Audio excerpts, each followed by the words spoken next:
కూటమి ప్రభుత్వం అధికారంలోకి వచ్చిన 100 రోజుల్లో ప్రజలకు మంచి చేసినట్లు పెందుర్తి ఎమ్మెల్యే పంచకర్ల రమేష్ బాబు అన్నారు. సుజాత నగర్ క్యాంపు కార్యాలయంలో ఎమ్మెల్యే మాట్లాడుతూ రానున్న రోజుల్లో ప్రజలకు మరింత మేలు చేస్తామని అన్నారు.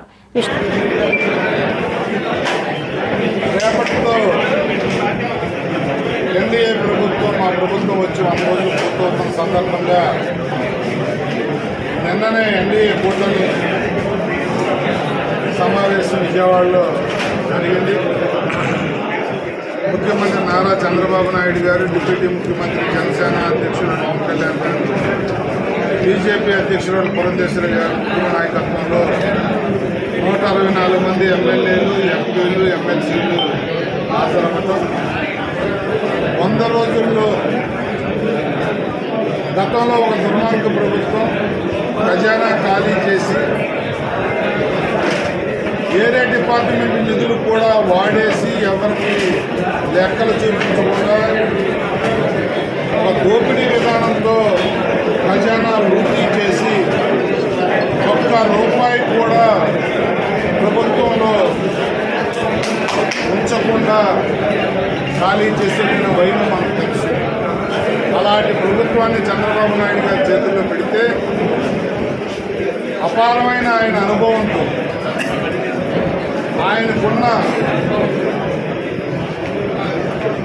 ఏదైతే కేంద్ర ప్రభుత్వంలో నిధులు ఎలా తెచ్చుకోవాలి, ఫండ్ ఎలా సమకూర్చుకోవాలి, రాష్ట్ర ఖజానా ఎలా కూర్చుకోవాలన్న ఆయన అనుభవం కానీ ఆయన అపారమైన తెలివితేటలతో 100 రోజుల్లో కూడా అలాంటి ఖాళీ ఖజానాతో ఉన్న ప్రభుత్వాన్ని టేక్ ఓవర్ చేసుకున్న తర్వాత ఆయన చేసిన కార్యక్రమాలు నిన్న చెప్తా ఉంటే ఇది కదా నాయకత్వం అంటే అని అప్పులు పడే విధంగా నిన్న కార్యక్రమం జరిగింది. మచ్చుకి కొన్ని ఏదైతే ఎలక్షన్లో మేము మాటిచ్చామో 3000 ఉన్న పెన్షన్ 4000 చేస్తాం, వికలాంగులకు 6000 చేస్తాం, ఎవరైతే బెడ్డెడ్ అయ్యారో వాళ్ళకైతే 15000 చేస్తాం అని మాటిచ్చామో మరి జూన్కు ముందు, జులైకు ముందు 3 నెలలు కూడా కలిపి ఏరియాస్ కల్పిస్తామని ఏదైతే మాటిచ్చామో అది 1వ తారీఖు నాడు ఇళ్ళకెళ్ళి మొదటి రోజే 97% కంప్లీట్ చేసిన ఘనత ఈ 3 నెలల్లో మా ప్రభుత్వానికి దక్కిందన్న విషయాన్ని కూడా ఒకసారి గుర్తు చేస్తూ మరి దాని తరువాత 16,437 ఉపాధ్యాయ నియామకాల న్యాయం చేసి ఈ జగన్మోహన్ రెడ్డి మా ప్రభుత్వం పక్కన పడేస్తే దానికి నోటిఫికేషన్ ఇవ్వటం కానీ 100కి పైగా అన్నా క్యాంటీన్ని పేదవాడికి పట్టేది అన్నం పెట్టే అన్నా క్యాంటీన్ని తిరిగి తెరవటం కానీ, అలాగే డాక్రా మహిళలకి వడ్డీ లేని రుణాలు ఇవ్వటం కానీ, ఏదైతే తిరుమల లడ్డు ప్రసాదం తయారీలో జంతువుల క్రొవ్వు కలిసిందంటూ ముఖ్యమంత్రి చంద్రబాబు చల్లగా చావు కబురు చెప్పినట్లు ఒక బాంబు పేల్చారని షర్మిలారెడ్డి వ్యాఖ్యలు చేశారు. తిరుపతి లడ్డూలను జంతువుల నూనెతో తయారు చేస్తున్నారని అంటున్నారని, ఈ వ్యవహారంతో కోట్ల మంది భక్తుల మనోభావాలు దెబ్బతిన్నాయన్నారు. దేశ విదేశాల నుంచి తిరుమలకు భక్తులు వస్తారని తెలిపారు. సునాయసంగా ఇంత క్యాజువల్ గా ఎలా తీసుకోగలిగారు? కోట్ల మంది ప్రజలకు వాళ్ళ మనోభావాలకు సంబంధించిన విషయం. ఈ విషయం మీరు కేవలం రాజకీయం చేయాలనుకున్నారా? కాబట్టే ఇంత సునాయసంగా దాన్ని ఒక పాసింగ్ కమెంట్లా మీ 100 రోజులు సెలబ్రేషన్స్లో భాగంగా చెప్పారా? లేదు నిజంగానే చంద్రబాబు గారికి దీని సివియారిటీ ముందే తెలుసా? ముందే తెలిస్తే మరి ముందే ఎంక్వైరీ ఎందుకు వేయలేదు? ప్రజలకు ఎందుకు చెప్పలేదు? ఇంత ఆలస్యంగా 100 రోజుల తర్వాత కాపీగా మీరు చెప్తున్నారంటే మీ ఉద్దేశం ఏమిటనుకోవాలి? చంద్రబాబు గారు తన 100 రోజుల పరిపాలన మీద జనాలు ఒక రిపోర్ట్ ఇస్తారు, ఒక అభిప్రాయం వాళ్ళు ఏర్పరచుకుంటారు. కాబట్టి తన వైఫల్యాలు కప్పిపుచ్చుకోవడానికి, వైసీపీ మీద బురద చల్లడానికి ఈ 100 రోజుల వెన్యూను ఎంచుకున్నారా? ఏమీ అర్థం కావటం లేదు. చంద్రబాబు గారు సమాధానం చెప్పాలి. ఇంత పెద్ద విషయం ఇంత సునాయితంగా చంద్రబాబు గారు తీసుకోవడాన్ని కాంగ్రెస్ పార్టీ ఖండిస్తుంది. మేమైతే దీన్ని చాలా సీరియస్గా తీసుకున్నాం కాబట్టి మేము మినిస్టర్ ఆఫ్ హోమ్ అఫైర్స్ కూడా ఒక లెటర్ రాశాం. సిబిఐ ఎంక్వైరీ జరగాలి. ఎందుకంటే సిబిఐ ఎంక్వైరీ జరగకపోతే తప్పు ఎవరు చేశారు అని ఇంపార్షియల్గా ఒక ఎంక్వైరీ జరగకపోతే తప్పు ఎవరు చేశారు అన్న విషయం బయటికి రాదు. ఇది కేవలం రాజకీయం కోసం వాడుకుంటున్నారా లేక తప్పు నిజంగానే జరిగిందా?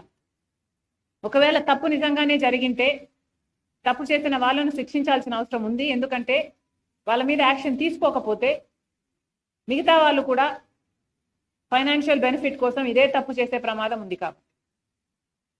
కాబట్టి కాంగ్రెస్ పార్టీ ఈరోజు హోమ్ మినిస్టర్ గారికి, అమిత్ షా గారికి ఒక లేఖ రాస్తున్నాం. సిబిఐ ఎంక్వైరీ జరగాలి అని. ఈ విషయం పక్కన పెడితే వైసీపీ సర్కారు హయాంలో లడ్డూ ప్రసాదంలో ఉపయోగించిన నెయ్యి కల్తీ జరిగినట్టు నిర్ధారణ అయిన నేపథ్యంలో శ్రీవారి మాజీ ప్రధాన అర్చకులు రమణ దీక్షితులు తొలిసారి స్పందించారు. శ్రీవారి ఆలయంలో జరుగుతున్న పరిణామాలు బాధ కలిగిస్తున్నాయని అన్నారు. గత 3 రోజులుగా జరుగుతున్న పరిణామాలతో భక్తులు తీవ్ర ఆవేదనకు లోనయ్యారని పేర్కొన్నారు. పవిత్రమైన గోవు యొక్క ఘృతాన్ని కల్తీ చేయడం అనేది అది స్వామివారికి మనకు జీవితాన్ని ఇచ్చే స్వామివారికి ఇటువంటి అపచారం జరగడం అనేది చాలా విచారకరమైన విషయం. ఇవన్నీ చూసే పాపం కూడా మనం చేశామా అనిపిస్తుంది ఒక్కొక్కసారి. దీన్ని ఎన్నోసార్లు అప్పటి ఈఓ గారికి, చైర్మన్ గారికి దృష్టికి తీసుకెళ్ళి ఇలా ప్రసాదాల నాణ్యత సరిగ్గా లేదు, ముందులాగా లేదు, ప్రసాదాల పరిమాణాలు స్వామివారికి సరిగ్గా నివేదన కావడం లేదు, సరైన ఆగమ ఉక్తమైన కాలాల్లో స్వామివారికి నైవేద్యాలు జరగడం లేదని ఎన్నోసార్లు దృష్టికి తీసుకెళ్ళాం. కానీ లాభం లేకపోయింది. దీనికి మరొక కారణం నాది ఒంటరి పోరాటం అయిపోయింది. నాకు ఈ విషయాల్లో సహకరించేదానికి నా తోటి అర్చకులు ఎవరూ కూడా వారి వారి వ్యక్తిగత కారణాల వల్ల ముందుకు రాలేదు. ప్రధాన పరిచారకులైన వాళ్ళు రాలేదు. కాబట్టి ఇది ఈ 5 ఏళ్ళు నిరభ్యంతరంగా ఈ మహాపాపం జరిగిపోయింది. ఫలితాలు కూడా నేను చూశాను, ల్యాబ్ రిపోర్ట్స్ చూశాను. ఇందులో కూడా వెజిటబుల్ ఫ్యాటు, అనిమల్ ఫ్యాటు, జంతువుల యొక్క కొవ్వు పదార్థం, స్థావరాల యొక్క జంగమాల యొక్క కొవ్వు పదార్థాలు కలిసినట్టుగా ల్యాబ్ రిపోర్ట్ను చూశాను. పరిశుద్ధమైన ఆవు పాలతో తయారు చేసిన నెయ్యిలో అది స్థావరమైనా కానీ జంగమమైనా కానీ కొవ్వు పదార్థాలు కలవడానికి వీలు లేదు. అది ఇంప్యూరిటీస్ కింద లెక్క వస్తుంది. ఎన్నోసార్లు ఇది దృష్టికి తీసుకొచ్చాను, ఈఓ గారి దృష్టికి, చైర్మన్ గారి దృష్టికి,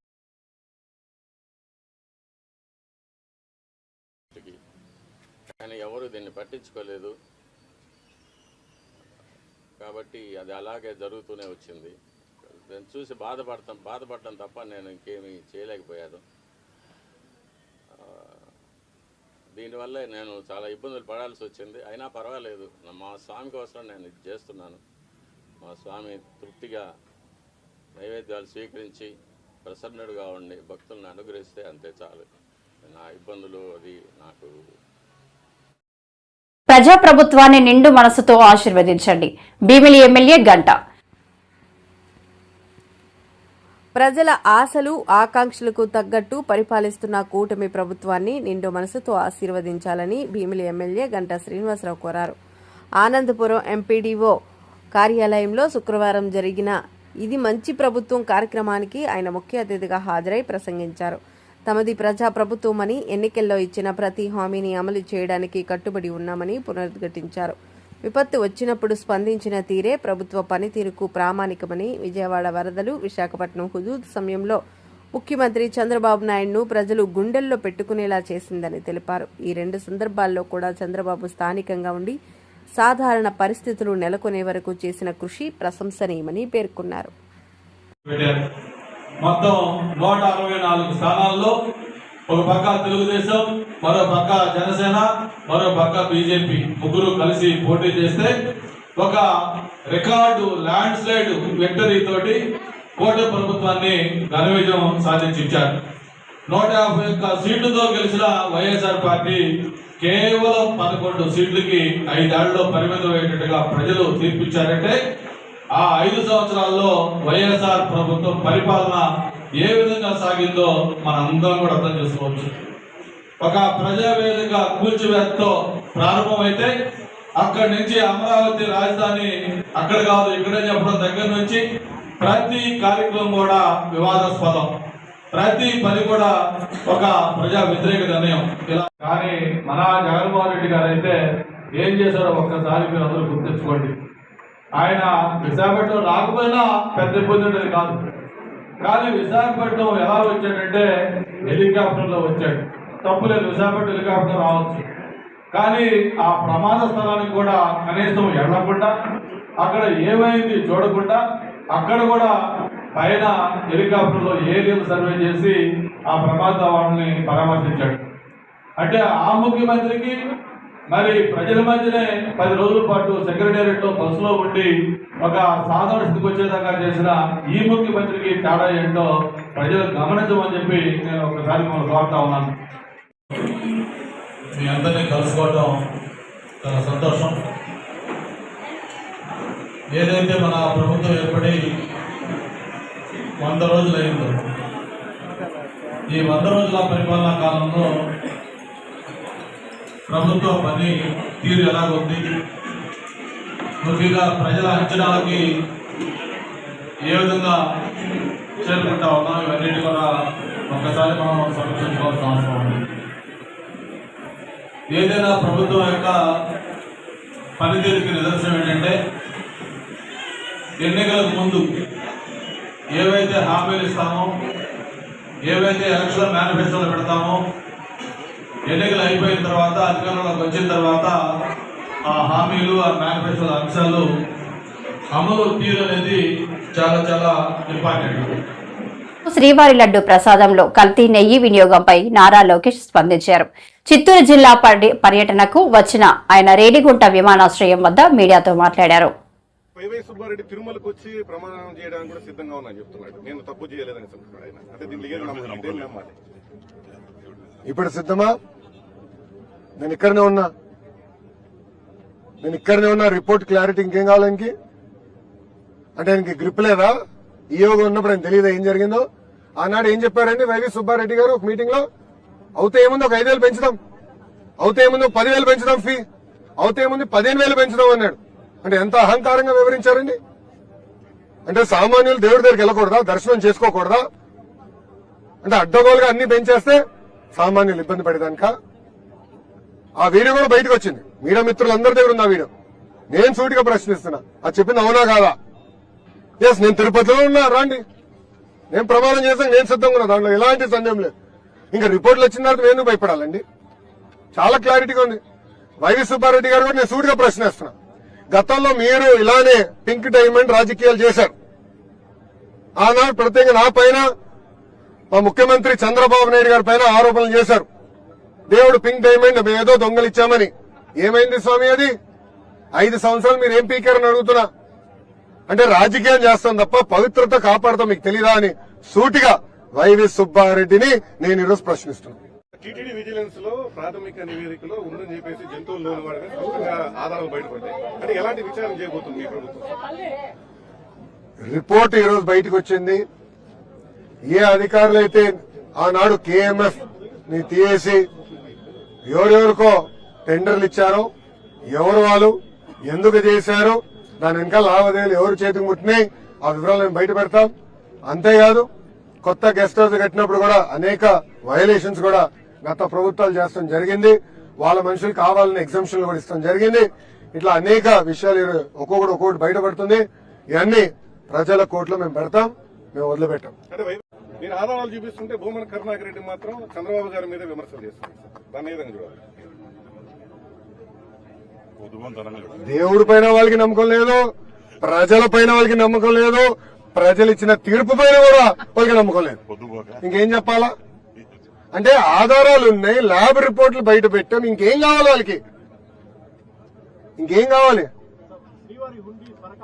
వాళ్ళు గుండె పైన చేయి పెట్టుకున్నావు మాట్లాడమని చెప్పండి. నేను సూటిగా అడుగుతున్నా, ఎందుకు మీరు KMF కాదని ఇతర ప్రైవేట్ సంస్థలకి మీరు టెండర్ అందజేశారు? సూటిగా ప్రశ్నిస్తున్నా. గుండె పైన చేపెట్టుకుని మాట్లాడమని చెప్పండి. ఎంత అన్యాయమో చెప్పండి. KMF ఏంటండి? It's cooperative. Karnataka milk federation pure కౌగితో నెయ్యి తయారు చేస్తారు, ఆవు పాలతో నెయ్యి తయారు చేస్తారు. అలాంటి కంపెనీ కాదని కావాలని వేరే తీసుకొచ్చి ఇప్పుడు వాళ్ళ లావాదేవీలకి టెండర్లు అప్పగించారు. ఇప్పుడేమైంది? అన్ని వాస్తవాలు బయటపడుతున్నాయి. మేము వదిలిపెట్టాం. రాష్ట్రంలోని అర్హులైన నిరుపేదలందరికీ సామాజిక భద్రతా పెన్షన్లు అందేలా చర్యలు తీసుకునేందుకు త్వరలో ఒక సబ్ కమిటీని ఏర్పాటు చేస్తామని MSME సర్ఫ్ మంత్రి కొండపల్లి శ్రీనివాస్ వెల్లడించారు. ఈ మేరకు ఆయన మీడియాతో మాట్లాడుతూ సర్ఫ్ డిపార్ట్మెంట్ మీద ఫస్ట్ రివ్యూ మీటింగ్ జరిగింది ఈరోజు.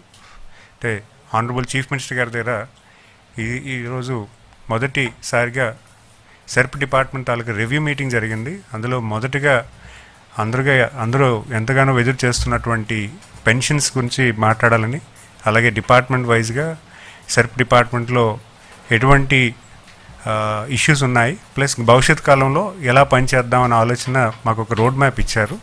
దాంట్లో మొదటిగా పెన్షన్స్ గురించి అంటే ఒక సబ్ కమిటీ ఫామ్ చేసి పెన్షన్స్ ఎలిజిబిలిటీ క్రైటీరియా చాలా న్యూసెస్ వస్తున్నాయి పబ్లిక్లో. అంటే ఇన్ఎలిజిబుల్ ఉన్న వాళ్ళు చాలామంది ఉన్నారు, వాళ్ళకి పెన్షన్స్ ఇస్తున్నారని, ఎలిజిబిలిటీ ఉన్న వాళ్ళకి చాలామంది పెన్షన్స్ మిస్ అయ్యాయని.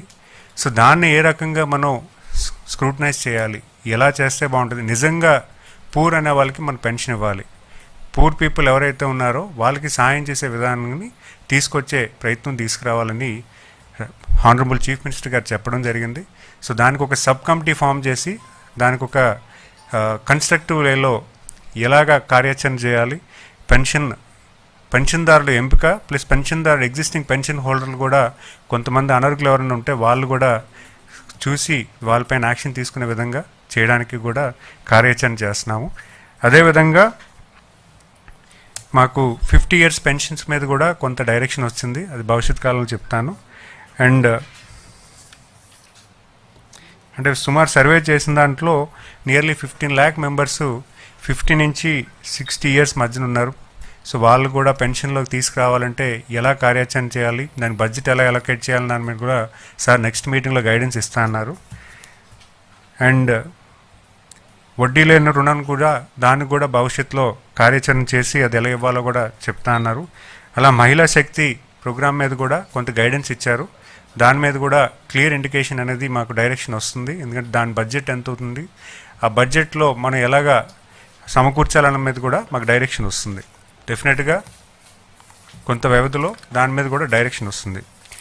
అండ్ అంతేకాకుండా ఈ డిపార్ట్మెంట్ సెర్ప్ డిపార్ట్మెంట్ ముఖ్యంగా డ్వాక్రా సంఘాలు ఏవైతే చేసి ఈరోజు ఆల్మోస్ట్ 25 years అయింది. నెక్స్ట్ ఇయర్ సిల్వర్ జూబ్లీ ఉంది. అయితే ఈ సంస్థ సర్ప్ ఆర్గనైజేషన్ అనేది ముఖ్యంగా మహిళల తాలూకా ఎంపవర్మెంట్